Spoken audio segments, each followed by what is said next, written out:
Sa maliit ngunit masayang bayan ng Mount Carmel, naroroon ang kwento ng isang ina na may pusong puno ng pagmamahal at pagtsatsaga.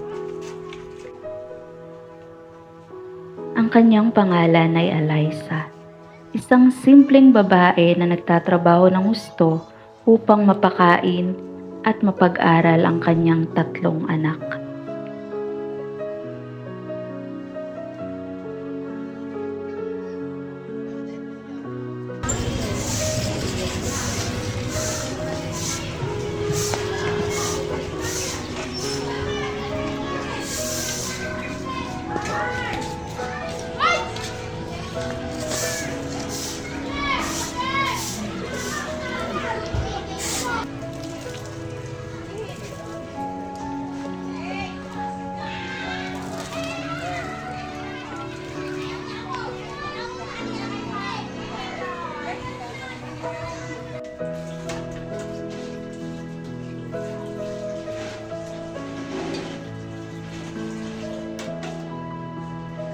Sa kabila ng hirap at pagsubok, nananatiling matatag si Eliza. Ngunit hindi madali ang kanyang tungkulin bilang isang ina, lalo na at mayroon siyang 2 anak na may magkaibang pag-uugali at direksyon sa buhay. Sa murang edad, naging mabait at masunurin si Jonalyn, ang panganay na anak ni Eliza. Ngunit sa paglipas ng panahon, naging pasaway siya sa kanyang mga kilos. Kasama ang kanyang mga barkada na sina Rishber at Rihanna, nadala si Jonalyn sa mga masasamang bisyo tulad ng pag-iinom, pagsasalita ng masama at kung ano-ano pa. Mukhang tanga eh, no? Oo, lalo si Bernadette. Na-joke na. Kamusta naman sa bahay niyo? Ayoko na sa bahay, nakakairita doon. Bakit naman? Kasi hindi naman nila binibili yung gusto ko eh. Sabi ko kasi sa'yo, bumalik ka na sa trabaho natin eh. Pwede din. Speaking of trabaho, pinaabot nga pala ni Sir Mike yung huling bayad niya sa'yo. Ano to? Miss na miss ka na daw niya, bumalik ka na. Ayun naman, labis na ako pala eh. Para saan daw to? Bayad nga! Yung huling, para din sa huling servisyo mo. Ay, grabe. Ano yung pinagtatrabaho? O, chat mo muna to. Shot muna. Ay, ikaw naman. Mukha talaga siyang tanga eh, no? Tapang be? Kala mo kinaganda niya yun, no? Oo nga. Uy, ano, ubusin mo yan ah. Yan. Sa kabilang banda, ang pangalawang anak ni Eliza na si Tanya ay palaging nasa labas ng bahay at tila ba hindi interesado sa kanyang pag-aaral. Madalas siyang nadadala sa mga kaguluhan sa kalsada kasama ang kanyang mga kaibigan na si Alicia at si Jessa.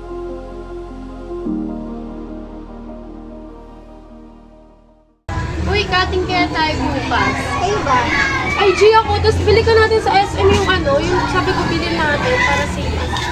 Uy, sakto girl. Magbibigay sa akin dami nila. Same! And kasi nanay ko di pa nagbibigay ng pera. Ano ba yan? Huwag ka mag-alala. Pautangin mo na kasi bayaran mo na pagka-kita. Yes, sis. Love mo na. Sige. Kamusta pala yung mga live life nyo? Tanungin mo yan parang tanga sa social media, nagsisiraan, tapos boom, naging sira ulit, nakakainis. Ano naman tayo marunong naman tayo? Ano ba? Ano ba sa inyo? Ano, okay naman. Same, okay naman ka. Hindi sana all. Ikaw girl, kapag may problema ka about sa love, binatay tatlo na, hindi ka pinag-open. Oh, huwag mo na i-post. Ay, Nakakahiya. Iiyak na siya, eh. samantala naman sa inyo. Yung crush nyo, hindi na pa sa inyo. Ano? Okay, jowa naman kami. Yes! Babayaran nyo naman. Ano? Babayaran nyo naman.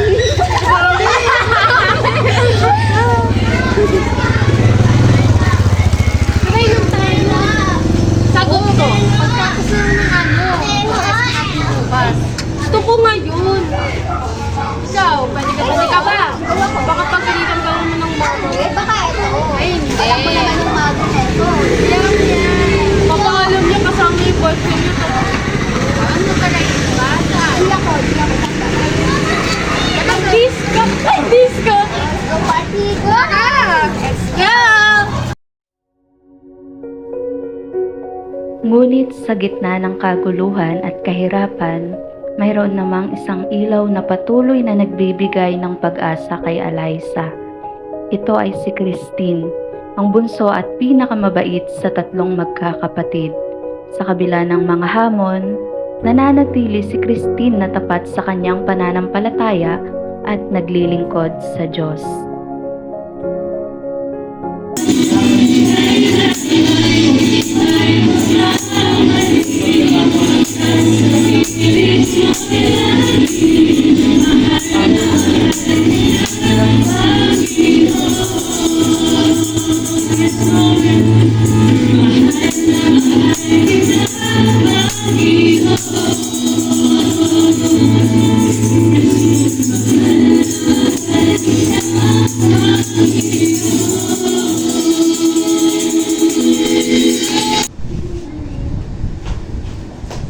Magandang umaga mga kapatid. Ngayon ay umpitahan natin ang worksheet 30. Bago ang lahat, may tanong ako sa inyo. Sino dito ang nangangamba? Opo, Pastor. Pastor, ako po. Sinasabi sa Isaiah 40:41-10 ay ako'y sa iyo, huwag kang matakot. Ako ang iyong Diyos. Hindi ka dapat mangamba.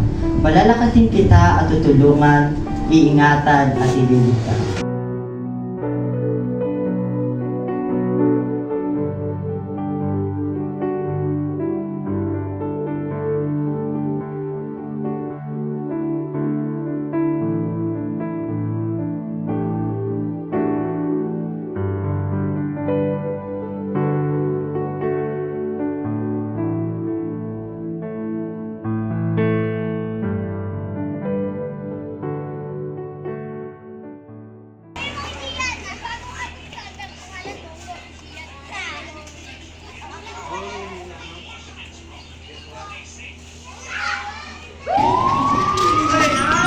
Dapat!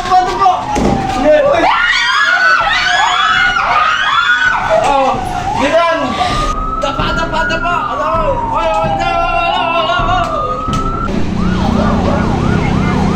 Ngayon po kabayan, nandito po kami ngayon sa lungsod ng Mount Carmel upang ipabatid sa inyo ang nagagawang bypass operation. Nakapanayan po natin kanina si Esploto Laureano. May nahuli sila ang 6 na kabataan na nagsasagawa ng pagdapat ng illegal control. Ngayon po ay hawak na po sila ng Mount Carmel Police District.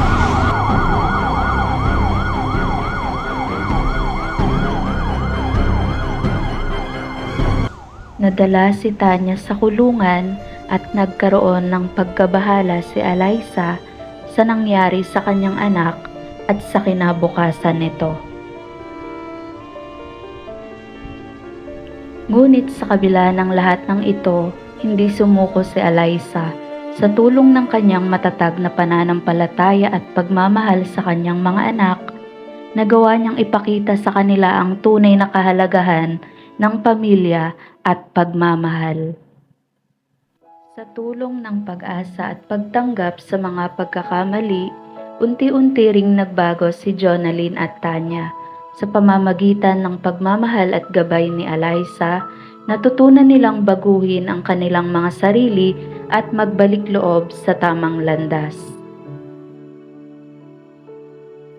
Nagkaroon ng bagong simulain ang kanilang pamilya. Tumutok na sila sa kanilang pag-aaral at nagkaroon ng mas malalim na pag-unawa sa kanilang pananampalataya. Sa wakas, sa tulong ng pagmamahal, pagtsatsaga at pananampalataya, nagtagumpay si Alyssa sa kanyang pagtataguyod sa kanyang pamilya.